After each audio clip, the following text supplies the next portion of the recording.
In the world of Valistia, there exist powerful entities known as Eikons, which are Final Fantasy XVI's version of summons. The power of each Eikon is wielded by a dominant, a man or woman blessed to wield the power of their respective Eikons. So far, it appears that there are 4 Eikons, each belonging to 4 of the 6 territories in Valistia. It's confirmed that the Earth Eikon Titan belongs to the Dalmekian Republic, and of course the most prominent Fire Eikon Phoenix belongs to the Grand Duchy of Rosaria, and its dominant is of course Joshua, son of the Archduke of Rosaria. The Holy Empire of Senbrek also has an Eikon, and while not 100% confirmed at this point, based on what we saw in the trailer and based on the flag of Senbrek, I think it's a fairly safe assumption that Senbrek wields the Ice Eikon of Shiva. Finally, we have the Kingdom of Welod, and considering the horse features prominently in their flag, I believe that while not confirmed, Welod's icon is most likely the lightning icon Ixion.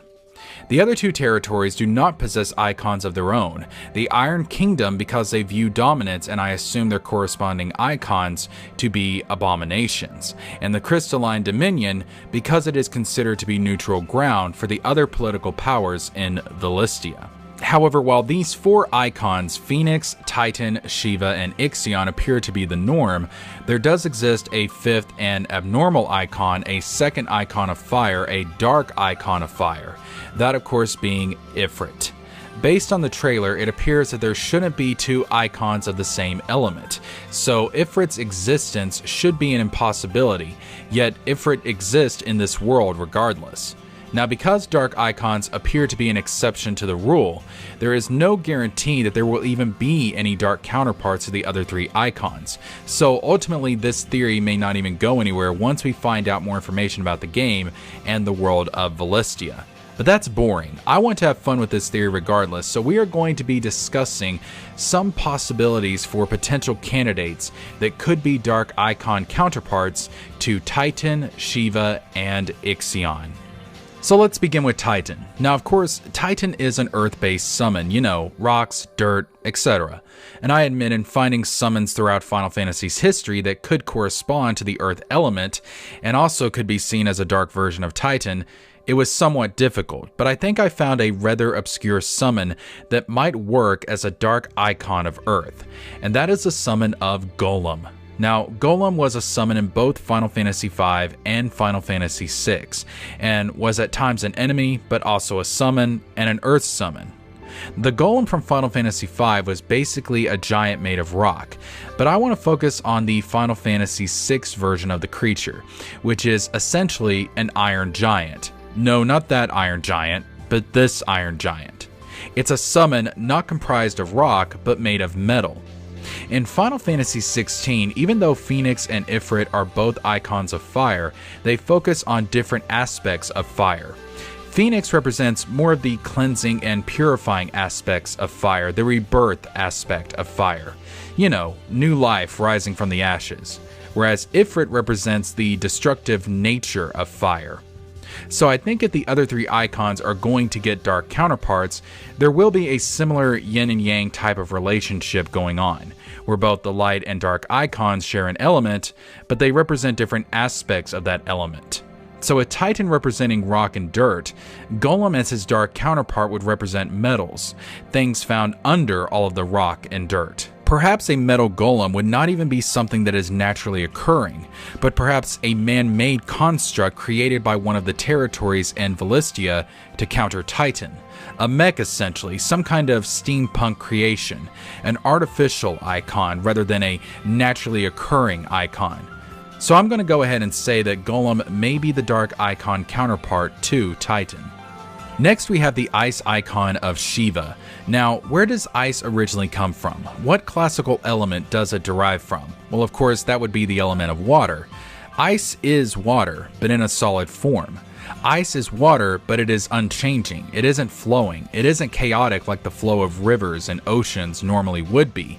It's a more orderly state of water. So as you can probably guess by now, I think a dark counterpart to Shiva would be more of a purely water-based icon rather than an ice icon.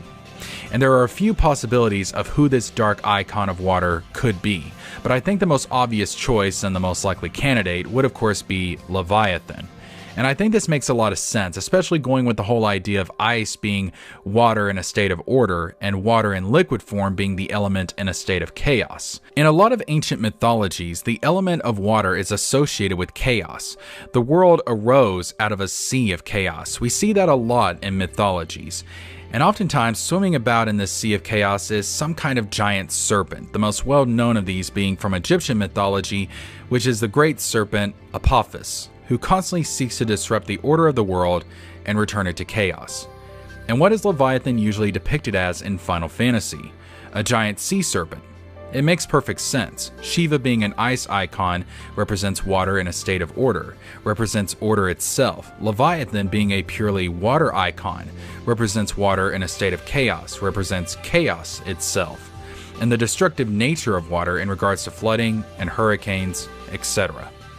So if Shiva is to get a dark icon corresponding to her, I believe it will be Leviathan.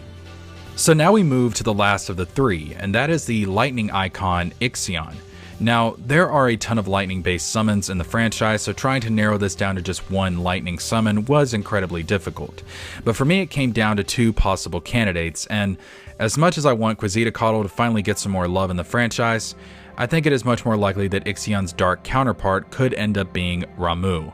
Now, to understand why I went with Ramuh as the dark icon of lightning, you have to understand the mythology behind Ixion. The name Ixion derives from Greek mythology, where Ixion was a king who tried to seduce the wife of Zeus, the queen of the gods, Hera. To make a long story short, Zeus tricked Ixion with a fake Hera, proceeded to punish Ixion after he slept with the fake Hera, and the fake Hera gave birth to the centaurs, which is why Ixion is portrayed as a horse in Final Fantasy. So as you can see, Ixion has had some pretty bad history with the Thunder God. And what is Ramuh portrayed as? Well, a Thunder God. Now, while Ramuh is not directly based on Zeus, he is based on similar thunder gods, primarily Indra from Hindu mythology. But there still is a loose connection there. I mean, a bearded old man who uses bolts of lightning to cast divine judgment, yeah, sounds a lot like Zeus. So I think it would make a lot of sense for Ramuh to be the dark icon of lightning, the dark counterpart of Ixion, given that particular mythological connection. So, to sum it up, Ifrit is the dark icon of fire corresponding to Phoenix. That is confirmed. And if the other icons do get their own dark counterparts, then I believe Golem may be the dark icon of Earth corresponding to Titan, Leviathan may be the dark icon of water corresponding to the ice icon of Shiva, and Ramuh may be the dark icon of lightning corresponding to Ixion. But this video is not over. Oh no, we have one more icon or potential icon that we need to discuss, and that is Bahamut. Now, Bahamut has not been confirmed to exist in Final Fantasy XVI, but I think there is a good chance that he is a hidden icon in the world of Celestia, and that is based on the names of the Mother Crystals, 5 mountain-sized crystals that lay across the world. We have Drake's Breath, Drake's Head, Drake's Spine, Drake's Fang, and Drake's Tail. What does the word Drake actually mean? Well, Google will tell you that it's a male duck, but I don't think that is the meaning that Square Enix is going for here. I think it is more likely derived from the Old English word Drake, which means dragon. And who is Bahamut in Final Fantasy? Well, he's the king of dragons. So I think it's very likely that Bahamut may exist in Celestia, may have a connection to the Mother Crystals. And if Bahamut turns out to be an icon in Final Fantasy XVI, then who could be his dark counterpart? Well, to me, that is pretty obvious. It has to be Tiamat. Throughout the history of Final Fantasy, Tiamat is consistently brought up as the foe, the enemy of Bahamut.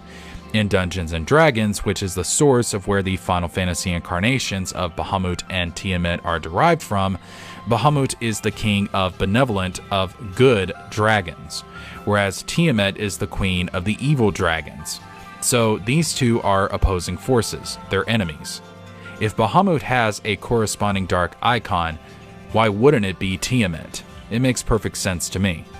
So once again, just to sum everything up, there is no confirmation. There is nothing at this point confirming that the other Eikons outside of Phoenix are going to have dark counterparts in Final Fantasy XVI. But just for fun, I wanted to do this theory, and just in case this does end up happening, well, you have my predictions for Dark Eikons on the record. So in my opinion, the best predictions that I can make is that the Dark Eikon of Earth corresponding to Titan would be Golem. The Dark Eikon of Water corresponding to the Ice Eikon of Shiva would be Leviathan. The Dark Eikon of Lightning corresponding to Ixion would be Ramuh. And if Bahamut turns out to also be an Eikon in this game, his Dark Eikon counterpart would be Tiamat. And of course, the Dark Eikon of Fire corresponding to Phoenix is confirmed to be Ifrit. So that's the Final Fantasy XVI Dark Eikons theory. Let me know your thoughts in the comments down below. Still support the channel by liking the video, subscribing, clicking the bell, following me on other social media, and sharing the video with your friends to grow the channel. But with that being said, I will see you guys in the next Final Fantasy XVI video.